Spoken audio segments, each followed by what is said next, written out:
Welcome to Good God, conversations that matter about faith and public life. I'm George Mason, your host, and today we're going to be talking about the upcoming elections. It's the midterms, and it's a time of contention again in our country as we can't seem to figure out how to find one another across the dividing lines of politics, whether Democrat or Republican, and find that place of the common good where we all really want to be together in increasing our neighborliness and seeking to make room for people who disagree with us. This is a challenging time. And what do? Well, we can keep working at it. We can keep talking about it. We can keep refusing to remain in our silos and try to understand people, have empathy with them.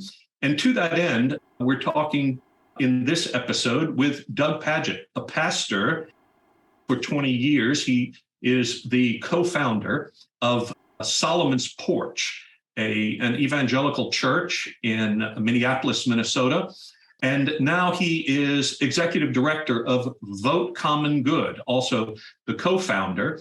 They are taking a bus trip around the country into key areas, trying to help people to think in terms of faith, hope, and love, of how to overcome fear and hate and lies and those sorts of things, and to bring faith into practice in the voting process, in our democratic conversation about how we do life together. This is challenging work. He recently was in Dallas, in fact, a couple of times and held rallies here. And some of us at Faith Commons participated in those rallies. So pay attention to what Doug is up to. He is trying to help us understand the challenges that we face with the growing Christian nationalism and insurrectionists, what the roots of that are in faith, and how the answer to that is not to tell people to take their faith and be quiet about it, but rather more conversation about faith, more alternatives to that faith perspective, and how we can navigate those waters together to have a more civil society. So welcome, Doug Pagitt. We look forward to this conversation on Good God. Welcome, Doug, to Good God. We're glad to have you with us. Doug is standing in front of his bus for Vote Common Good, and it says there, faith, hope, and love. Tell us about the bus and the tour you're on, Doug. Yeah, so thanks, George, and good to be on Good God, with Vote Common Good, on Good God. It's faith, hope, and love, not insurrections and Christian nationalism tour. We ask voters to make faith, hope, and love their guide for their voting criteria as opposed to their party choice. But we're not asking elected officials to use only their faith as their guide for lawmaking, right? Laws have to be made by something more than just our reading of our faith. That's part of what it means to live in a civil society. So there's this important work that we're trying to do of saying to faith voters, hey, you should have your own motivation. And then legislators need to have their own guide for how they establish laws in the United States, which is something that's, really caused this rise of insurrection in the United States, where a lot of people feel conflicted between the role of their faith in their own motivations and their own civic engagement, say through their churches or other organizations, versus what should the government do that has a responsibility for all people. And that's right. Some of the work that we're doing. But we travel the country, we hold rally events, we hold training events on how to talk about Christian nationalism. We support all kinds of other social causes that are happening when we're out on the campaign trail. So we've been out this fall for almost 2 months, and we'll be out through November 6th in a bunch of states. We had the great privilege of being, of course, in Texas, and we were in Arkansas and Kansas and Iowa, Wisconsin, Michigan, Pennsylvania, where we are right now, Ohio, and we're going back and forth through those Midwestern states over the course of this year. Wonderful. Now, Doug, you talk about bringing faith into the decision-making process for voters and also for politicians themselves when it comes to making public policy and judgments about the common good. We have a long history in our country of people doing just that. And for much of the history of our country, that was sort of, I suppose, I don't know, taken for granted, as it was mostly mainline Christian tradition that dominated the faith conversation in America. But that has shifted, and it shifted in a pretty big way now.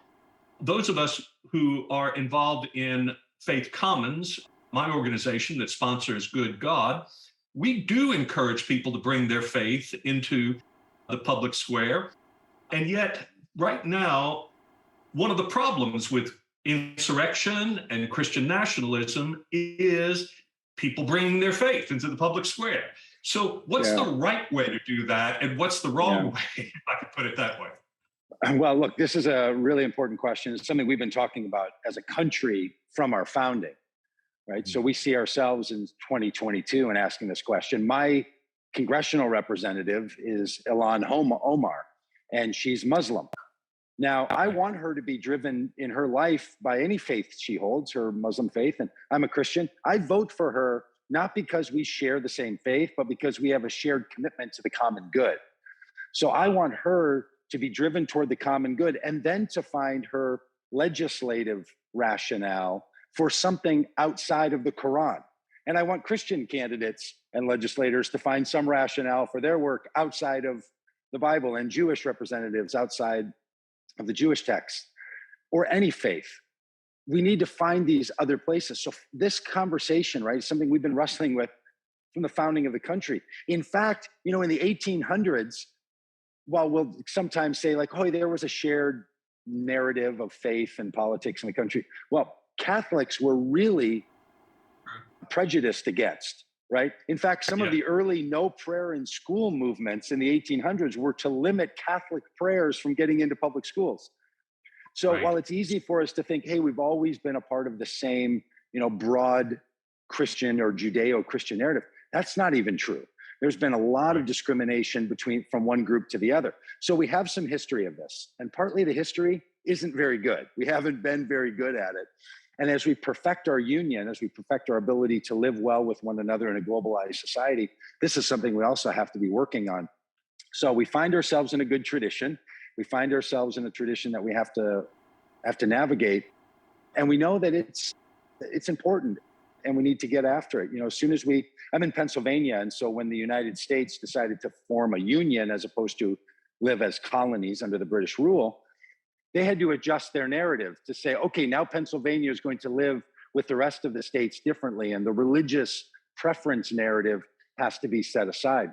And frankly, in 246 years, there's a lot of people in Pennsylvania that weren't totally happy with that. They might want to go back to a previous period, right? There's some of that happening. I believe the person running for governor as the Republican nominee has some attitudes that feel much more like old Pennsylvania than feels like the modern period.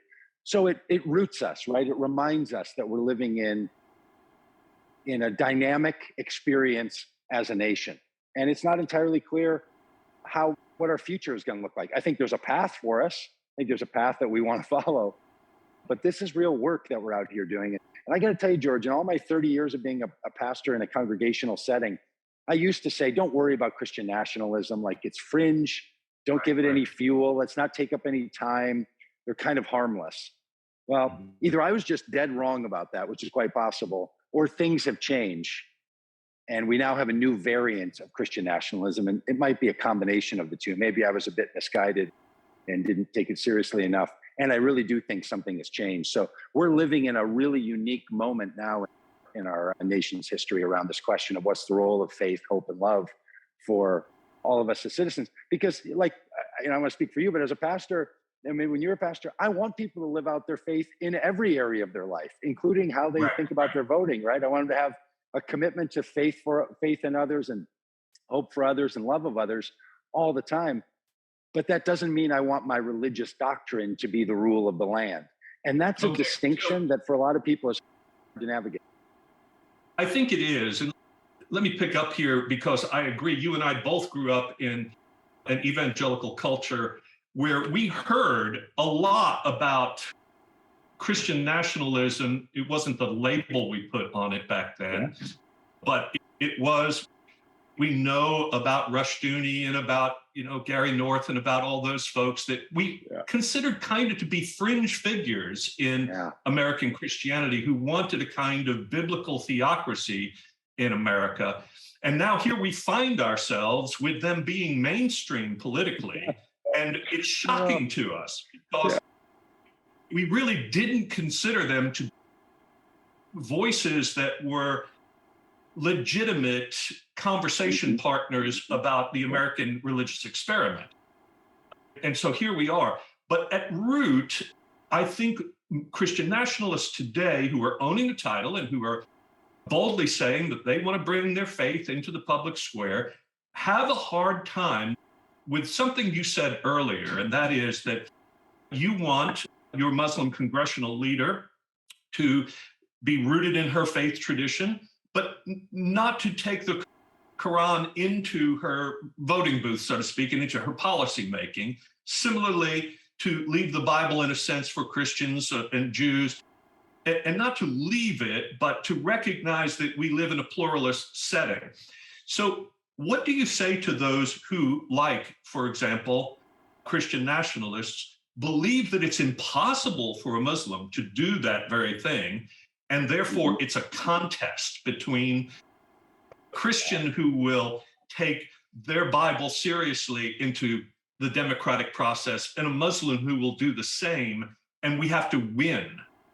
Or is it unfaithful to ask a Muslim or a Christian to then enter into a more secular setting and effectively say, I'm privatizing my faith and I'm in public, I have to set it aside for the common good? How do we put these things together, Doug? Well, I think that's the right question, right? I think you're really getting at the question that we're all struggling with. And I am not at all suggesting that someone can't be motivated by their faith, even in the legislation that they draw, but they can't simply have the rationale be the book of Romans chapter 13, as the former attorney general said when giving justification for family separation policy. Or we can't say Second Chronicles because we want to establish a day of prayer.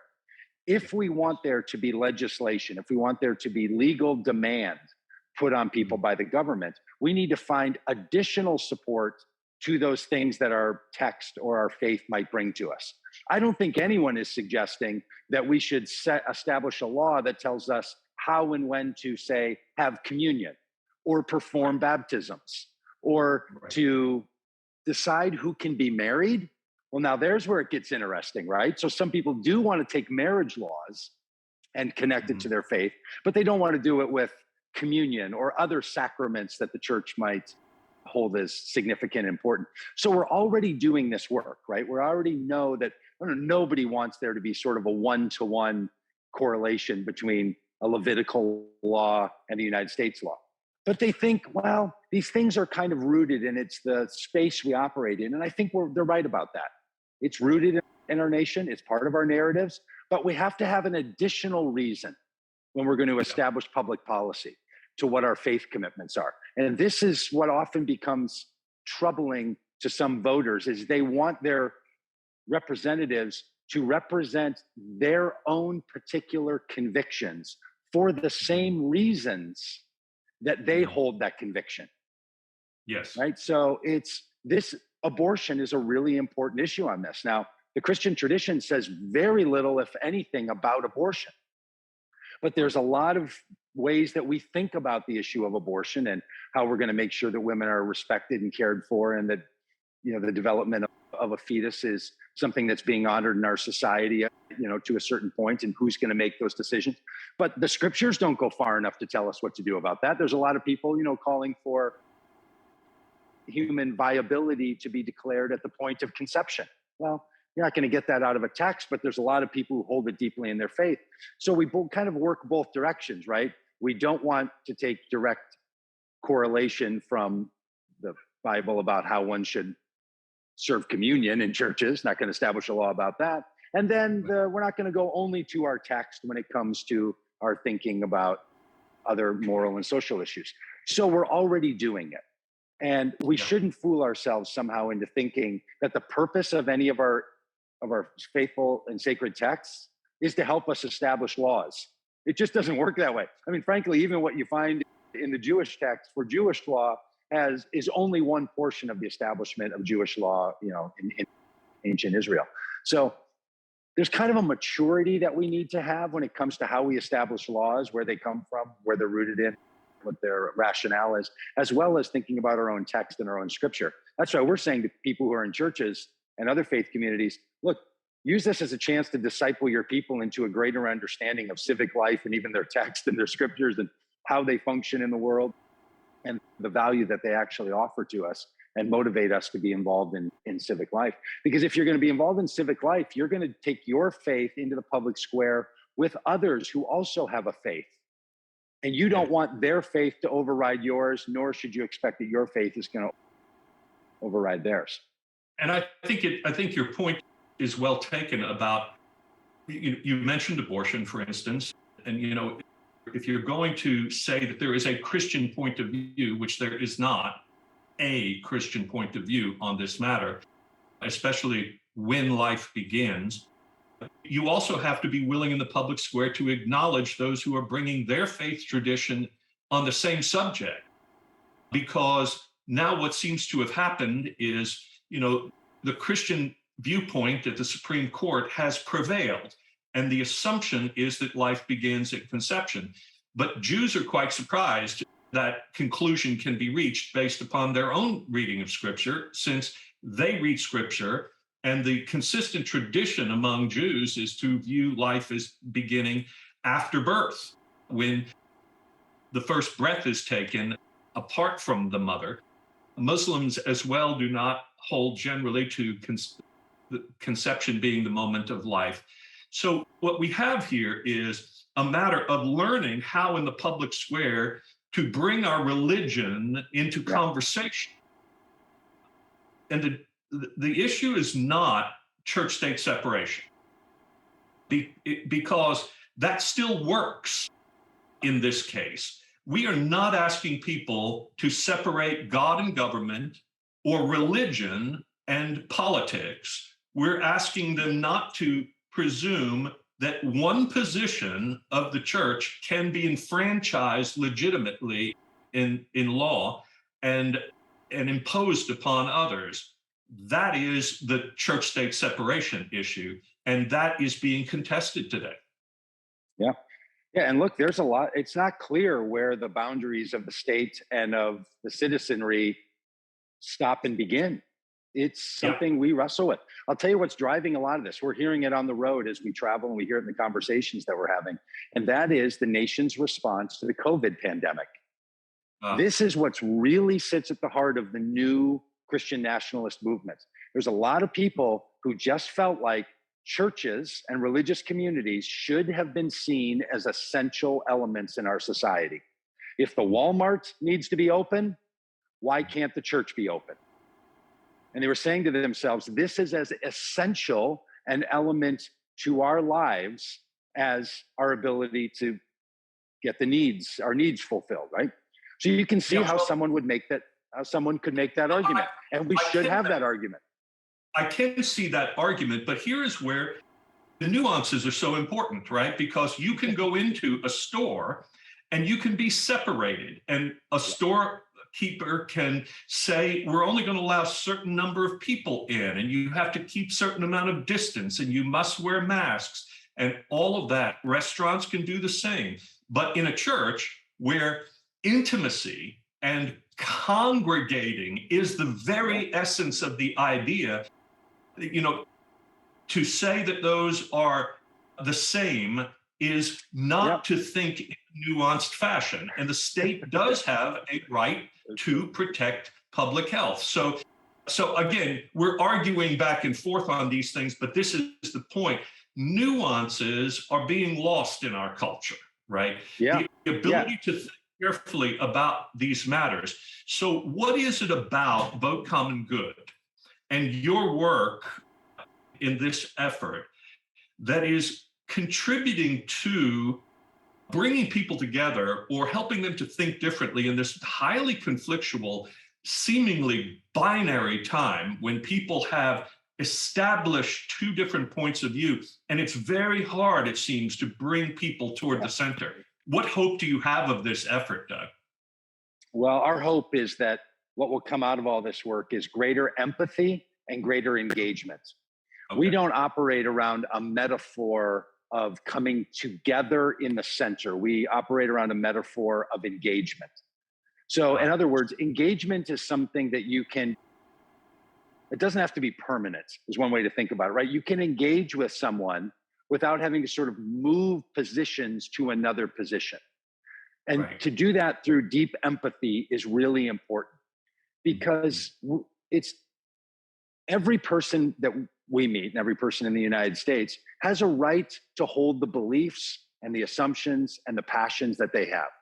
And none of us should be going about trying to dissuade someone who doesn't want to be dissuaded. So our work is we try to get people who have felt dislodged from their voting identity because their voting identity came with them with a faith identity, and then things changed. Often Republicans are experiencing that these days. They feel like the Republican Party doesn't fit them anymore and they don't want to lose their faith, but they two used to be something that came together in a package deal, and now they're separating. We're not out trying to convince people to change their relationship with the Republican Party. We're out trying to help people who've realized that relationship has already shifted. Something has already changed. We're not out trying to convince people to worry about Christian nationalism. We're out trying to help people who are worried about Christian nationalism to know how to engage in it. We're not out trying to talk to people who hold Christian nationalist views and tell them they're wrong. We're out trying to engage them to make sure they know that there's another viewpoint they can have. Because ultimately, human respect and human love is the key to empathic engagement. So what we need to get to in our society is the recognition and then the practices that we can engage with another person who has views that we actually find to be quite disturbing and problematic. Not just people who disagree on unimportant things. Like, that's a great place to start, right? Like, I don't know, start having a disagreement about sports franchises or, fast food restaurant preferences or something that kind of doesn't matter, but still can cause a little bit of a kerfluffle, before you move on to things that feel like they're rooted in someone's identity. Because for a lot of people, their political imagination, their religious imagination, those are not things they feel like they just believe. Those are core understandings of how they see themselves in the world, who they are and how they operate in the world. And when you're playing with that, when you're starting to deal with those issues, you really have to recognize why a belief matters to someone before you start asking them to change or to consider another viewpoint. So what we're trying to do is to create more moments of this kind of engagement, more moments of consideration for people who are looking for it. And here's the truth, George, everybody's looking for it. Like, I have talked to hardcore Christian nationalists, hardcore Republican only. I mean, I've been screamed at in bars by Proud Boys telling me that Donald Trump is the savior of America. And after a few minutes of conversation with them, they start to say things like all the rest of us. Like, yeah, I know it's not that clear. I know there's some complexities here, right? The first pass and the first blush and the first defense of who we are and how we operate in the world is not always fully telling about what's going on. So if we can hang in there long enough with people, it starts to become evident that a change could be afoot. Can I tell you one brief story about that? I wish I could find one of our yard signs, but we have these yard signs that say, I will vote faith, hope, and love. And it's faith over fear, hope over hate, and love over lies. Okay? Right. So we were doing a rally in Pittsburgh, and there was an anti-abortion protester group that showed up at our rally. We were supporting the election of a congressperson to the Democratic congressperson. And they were there counter-protesting around this. And so our rally went on. They were protesting. At the end, we were talking with them. And I said to one of the people who was sort of a leader of this group, I said, hey, because you're pro-life, we might not agree on policies around abortion, but we can certainly agree, if you're pro-life, that we should end the death penalty in this country, and we should stop our wars, and we should make sure that poverty is not causing, premature death for people. And we should make sure that guns are not violence used in violent situations in our society. So we can agree on those things, right? And she said, no, none of that has anything to do with me being pro-life. And then we had these Black Lives Matter signs. that we also had along with our faith, not fear, hope, not hate, love, not lies signs. And she said, and if you or any of your Black Lives loving friends ever came into my house without my permission, I'd shoot you with my gun myself. Okay. And then she said, but I do like those faith, hope, and love signs. Can I have one of those for my yard? And I said, well, actually, those come with a donation. And she goes, okay, went to her car, got $20, came back, gave us $20, and took one of our yard signs home. Because she said, I think you're the ones with fear, you're the ones with lies, and you're the ones who are peddling hate, right? So we shared this sense that we both wanted to be faith, not fear, hope, not hate, and love, not lies. Just these brief moments where you realize, okay, that kind of true messaging, that's where people find themselves. And the more we can have these kinds of true engagements, and for some of us, it's easier with strangers than it is with family members. And for others, it's, it goes better if you talk to somebody who you already love than somebody you really don't care much about.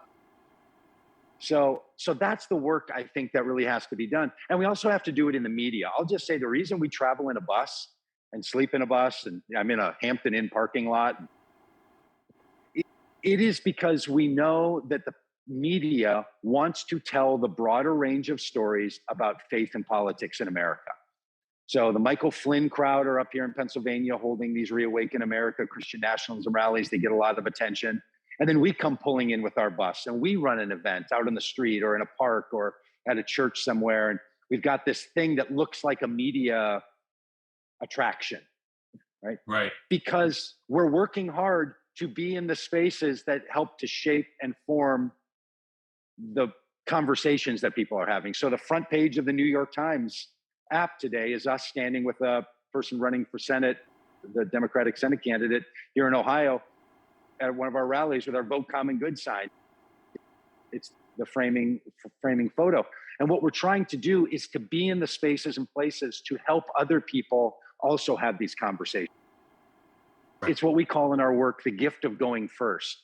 And I'll just say to pastors and other leaders, like, take the opportunity to go first on some things and to get out there and to let people see and hear that people are trying to have another conversation. Because it's really easy to just go through your news feed or watch something on television and think, why are these the only people that are out there that the media is paying attention to? And George, as you know, I mean, the reason the press pays attention to things is because you write press releases and you go out and you do things that can become interesting enough for it to reach a level of being newsworthy. Right. And I will say that the media and the press that I have found all across the spectrum, even on the very conservative side, for the most part, really does work hard to share a range of views. So we should be out in the public spaces sharing their views, especially, as you said, we're trying to have a nuanced conversation in a less than nuanced world. Well, the old saying is that the answer to free speech that you don't like is not less free speech, but more speech, more free speech. And so getting these voices out into the public square is crucially important. And I think about the trajectory of your own life, Doug, and your work in ministry. Years ago, I know you and I were paired up in a story about preaching, in which you may not remember this, but it was a story about where preaching is going. And when you were at Solomon's Porch, you were doing more dialogical preaching. You were doing more preaching that would, engage the people. And I was in a more traditional pulpit. But this whole idea of being able to use empathy, compassion in dealing with people is something that is longstanding for you as a pastor. And I find this to be an interesting trajectory where now you're moving it into the political sphere, not so much getting out of your own lane, but expanding your lane, so to speak. And here I find myself doing the same thing with you now. And that's kind of a delight as our paths are coming together. That is really fun. It's fun to look back and see how, this highway has been paved over the course of our lives. We spend a lot of time on the highways driving around, and I'm always amazed that there are roads that take us to all the places we need to go to in this country. Like, we've literally built asphalt and concrete pathways to get there that weren't there before. Now, they didn't come without severe, ecological effect and cost. So I'm not trying to be flippant about them. but we built them, right? We found a way to get from here to there. The 1950s, the big government project to build a national highway system, really quite remarkable when you think about it. And I think, for all of us, like what we're up to now, I don't know about you, but it wasn't all that clear what I was going to be doing, right? Like I'm on this pathway that we're sort of making as we're traveling, right? We're kind of scouting out. I'm scouting out for my own work what the next piece is. And yeah, when I was in a pastoral context, what I wanted to do was to make sure that preaching was an action held by the community. I thought that preaching is best when it's a communal practice, not an individual practice, or that the communal practice is something more than a speech-making delivery system, right? Now, ironically, we now do these trainings, and I run the trainings, and they're like 2 hours long, and about an hour and 45 minutes of it is me just talking to people, just, full-on speech-making. Which I'm like, okay, I'm just here once. This is a one-time thing, and it's not a long-term relationship. So maybe this is fine. But trying to use different tools and tactics. Where in a church setting, week in and week out, for me for over 20 years in the same community, I wanted us to feel the responsibility to not only take preaching seriously as a community, but also to recognize all the preachers amongst us. We have this rule in our training that we do on lots of our work that really came out of my preaching life. And it's what I call the 1 word, 10 word, and 100 word frame. That some things are better said in 1 word. Some things are better said with 10 words. For some things, you might want to say it in 100 words, or give or take a number in there. Like I often joke, when someone says to you, "But dear, do you love me?" The 100 word answer is not the best one at that moment, right? It's yes or no. So sometimes people have a word, sometimes they'll have 10, sometimes they'll have 100 or thousands. People in our community, people in our country, they might not be able to talk about issues even as long as we have on this podcast, or as someone like you so eloquently can do in a constructed sermon, but they could say a sentence that's really powerful, or they could do the 200 words, which is the length of time that Lincoln's famous Gettysburg Address was, less than 2 minutes in delivery, but something of real power. Or Beatitudes of the Sermon on the Mount, not very long, but really carry a lot of implication for them. So finding spaces for all the preachers and preaching of all the lengths to be able to join together in this beautiful mosaic.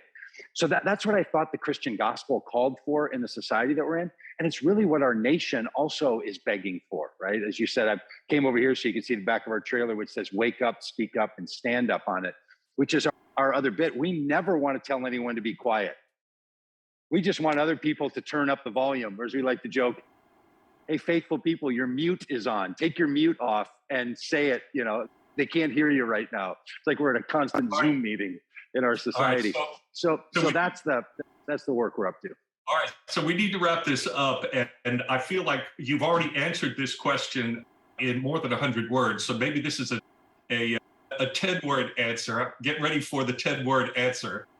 But as these conversations, I like to finish them by asking our guests, what are you learning from your own faith tradition right now that is helping you to promote the common good in this current climate? Wow, that is such an insightful question. Thank you for that. The commitment from my faith tradition is that we make no distinction between our neighbor, our God, and our enemy with our love. And while a lot of us don't want to say that we have enemies, we don't like to think of others as like, "I don't put you on an enemies list." Sometimes we're viewed as the enemy by others.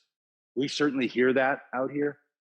And to intentionally take seriously the love that we're going to have for people whose desires and passions feel opposite of ours, that's where the real struggle and work is.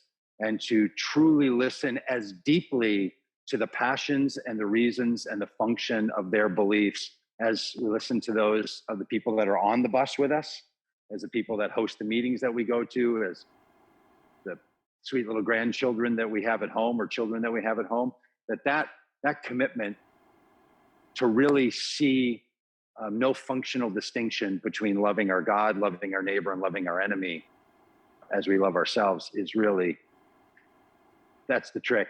And boy, when you're in the politics world and faith, it's easy to get binary. Like you got to walk in the voting booth, you pick this one or that one. That's all you get. Or where I'm from, you get ranked choice voting, but still, you only get some.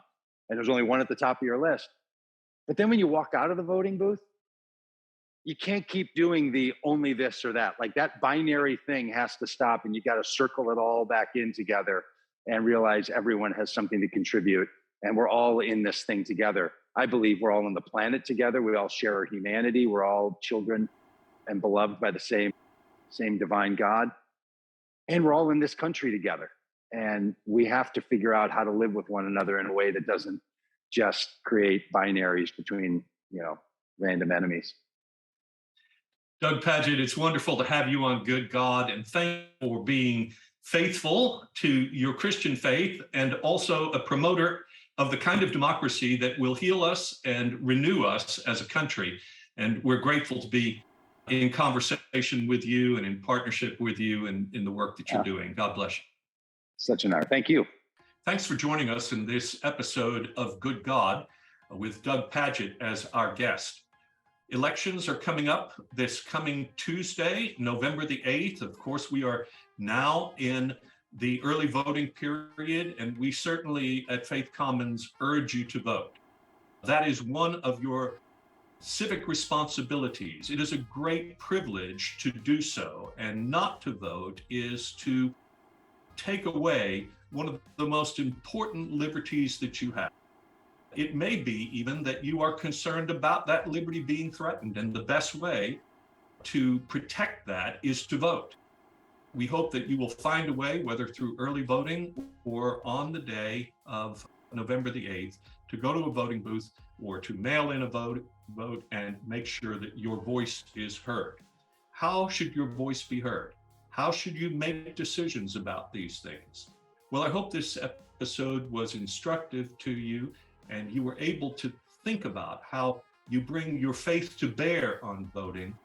But in doing so, you recognize that you don't have a right to overcome anyone else's faith perspective. You are contributing to that faith tradition of being engaged in public life without expectation that you have to win and everyone needs to agree with you. Instead, bring your faith, but also do so with a recognition that there is a common life we share that is good for everyone, and think about how to vote in a way that promotes the common good. Thanks again for being with us on Good God. Until the next time, I'm George Mason, your host. Thanks for joining us.